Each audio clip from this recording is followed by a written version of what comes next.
বুদ্ধিমান মানুষ আমি জানি তিনটা প্রশ্ন করে বলবে কি, মান রব্বুকা, মান দীনুকা, মান হাদার রাজুল। এই ব্যক্তিকে চিনো?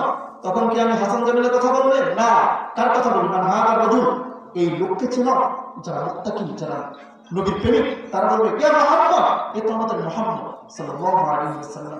মুহতারাম হাজির, মুহাম্মদ সাল্লাল্লাহু আলাইহি ওয়াসাল্লামকে কেন পাওয়া দিয়েছে আমাদের জানা দরকার আছে নাকি না? মুসলিম শরীফের শাফায়াতের ভিত্তিতে আল্লাহ রাসূলের প্রখ্যাত সাহাবী আবু হুরায়রা রাদিয়াল্লাহু তাআলা আনহু বলেন, আমরা মুসলিম শরীফের শাফায়াতের ভিত্তিতে দেখছি এইভাবে বলেন, আন আবি হুরায়রা রাদিয়াল্লাহু আনহু আনিন নবী সাল্লাল্লাহু আলাইহি ওয়াসাল্লাম ক্বালা মান সাল্লা আলাইহি ওয়াহিদাতান সাল্লাল্লাহু আলাইহি আশারা। যে ব্যক্তি মহব্বত করিয়া আল্লাহ রাসূলের উপর একবার দরুদ শরীফ পড়বে, আল্লাহ রাব্বুল আলামিন তার উপর 10 বার রহমত নাযিল করবে। জুড়ে বলেন না সুবহানাল্লাহ। এই মুসলমানের নামাজ দিয়ে বলেন না সুবহানাল্লাহ।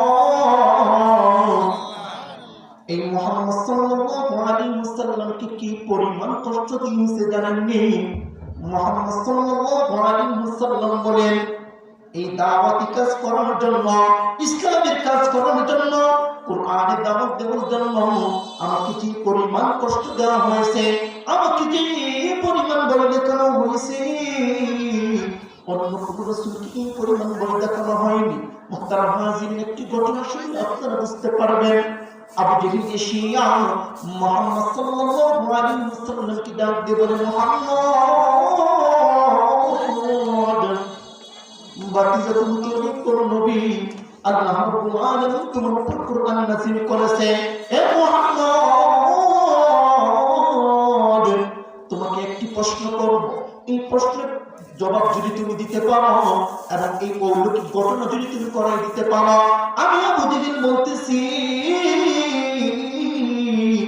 মুহাম্মদ তোমার হাতে